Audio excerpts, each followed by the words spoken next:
C'est une très belle voix en fait. Voilà. Ouais.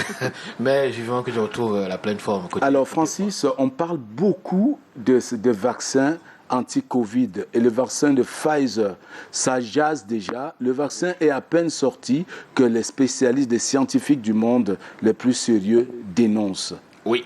Le vaccin de Pfizer et en liste également le vaccin de Moderna, qui en fait crée toutes les grosses inquiétudes et pose tous les points d'interrogation sur la santé des êtres humains que nous sommes. Entendu que Moderna en est à sa première expérience en matière de production de vaccins. Première expérience. Oui. Et qui a en moins de 63 jours produit un vaccin qui habituellement se produit en quelques années. Oui, en 3-4 ans. Parfois même plus. Alors, ceci pose beaucoup de interrogations sur les effets secondaires que les spécialistes ont déjà notés, ça et là. Et c'est également le cas pour le vaccin de Pfizer. Le seul vaccin qui, pour l'instant, semble crédible, c'est le vaccin chinois qui est sorti parce qu'il est basé sur... il est établi avec le virus même, mort, comme le principe le veut bien. Voilà. Par contre, les autres vaccins, c'est beaucoup plus des nanoparticules qui n'ont rien à voir. Un ARN qui vous est inoculé. Ouais. Alors, ça pose beaucoup de points de regret. Est-ce qu'on peut écouter les spécialistes? Oui, le spécialiste déjà qui nous parle ici, n'est-ce pas, du point de départ, à savoir les vrais chiffres sur les morts du corona, qui ont instigé, n'est-ce pas, cette course folle au vaccin. Je propose qu'on écoute le professeur Perron là-dessus. Le professeur français, Pierre Perron. Pierre Perron, voilà. Tout à fait. Professeur Christian Perron. Alors, si vous regardez l'OMS, il y a déjà plusieurs mois, nous avait mis une grande page d'annonce avec en couleur et puis après des textes pour nous dire ce virus sera éternel. Je ne sais pas comment l'OMS pouvait dire que le virus allait être éternel il y a plusieurs mois. Personne n'en savait rien. Soit ils se sont très bien informés, soit il y a des intérêts autres que des intérêts purement médicaux derrière. Et c'est pas scientifique de dire que le virus sera éternel, de toute façon. C'est pas du tout scientifique, parce que dans l'histoire, un virus perd toujours de sa virulence quand il est nouveau et qu'il s'adapte à l'homme. Et on a appris également que selon le CDC, il n'y aurait que 6% des cas de mort déclarés du Covid qui seraient vraiment morts du Covid, c'est-à-dire uniquement de cette maladie. Alors, il est certain que dans certains pays, certaines statistiques ont été un peu truquées, parce que on sait que dans beaucoup de pays, les hôpitaux qui déclaraient un cas de Covid hospitalisé, puis encore plus, c'était le jackpot, un cas de Covid décédé, touchaient des primes ou touchaient plus d'argent que s'ils déclaraient simplement une bronchite ou une pneumonie à pneumocoque. Malheureusement, je pense qu'il y a eu ce type de malversation dans beaucoup de pays. Moi, je connais aussi un pays en Europe où on demandait aux familles d'être d'accord. Est-ce que vous êtes d'accord pour qu'on déclare votre mari qui est mort d'un infarctus, qu'il est mort du Covid? Parce que ça rapportait aux autorités. Et il y a aussi des pays où on a testé 3 fois les gens avec 3 tests différents. En les déclarant avec 3 numéros différents pour avoir 3 fois plus de résultats positifs, parce qu'il y avait des subventions aux résultats positifs. Et voilà la manipulation des chiffres pour faire gonfler le nombre de morts du coronavirus. En Afrique, on a vu pire, professeur Christian Perron. Il y a eu pire en Afrique. Il y a eu tellement de choses que nous n'osons pas parler sur cette antenne parce que ça va choquer les familles de voir qu'on a poussé leurs membres à la mort en accusant le coronavirus pour rien. Et ça, ce n'est qu'un aspect, président Théotop. Et un autre aspect, ce n'est pas le pourcentage des tests faux. Des faux positifs. Oui, des faux positifs. Des faux positifs. C'est effrayant, c'est effrayant. Je préfère ne pas détailler là-dessus. Écoutons ce que dit le professeur Christian Perron sur ces faux positifs. Les faux positifs, écoutons.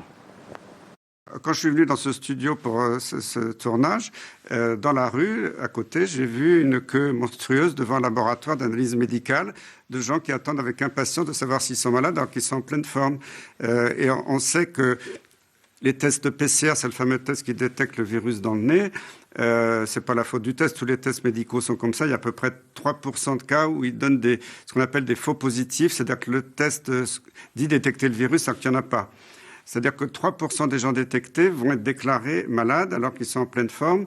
Donc si vous faites par exemple 1000 tests, je vais au ministère de la Santé demain, je dis aux fonctionnaires du ministère, ben voilà, je vais vous dépister, on fait 1000 tests, le jour même ou le lendemain, j'aurai 30 cas de Covid qui ne sont pas du tout des Covid, qui ne sont pas malades.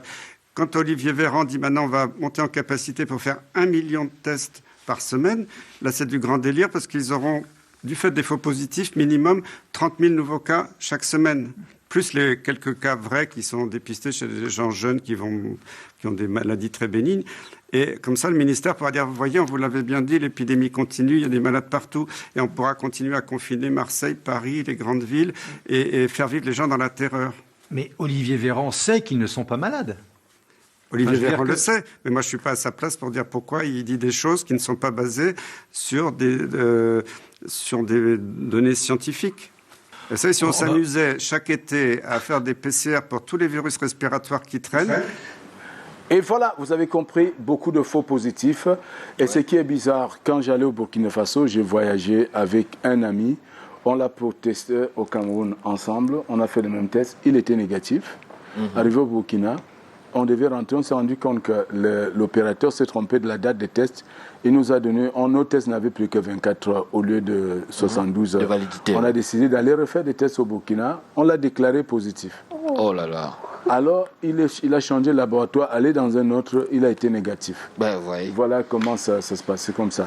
Ben, alors, tout est un aléa. Hein. Voilà. Tout est aléatoire, tout est aléatoire. Finalement, le seul vaccin que tous les spécialistes semblent plébisciter, c'est le vaccin chinois. C'est le vaccin chinois, ouais. Qui, pour l'instant, suit au moins les normes en termes de fabrication vaccinale, même si dans la durée, lui aussi est un peu allé au pas de course. Mais les Chinois avaient commencé à travailler là-dessus longtemps avant. Par contre, tous les autres, qui sont plus ou moins sous la houlette de Bill Gates, n'est-ce pas, c'était un plan bien établi de manipulation. Et comme vous l'avez entendu, les spécialistes tous s'insurgent contre cela.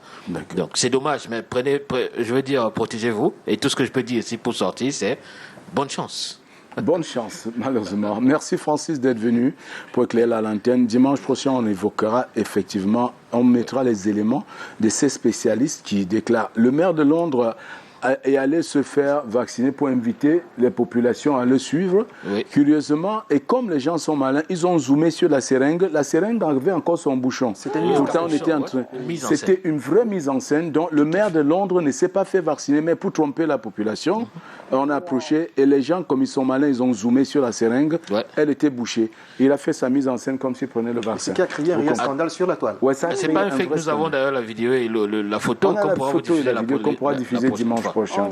C'est pas un fake. On va recevoir notre premier artiste invité. Je crois que c'est le seul de ce dimanche, Sangondi Dindolo.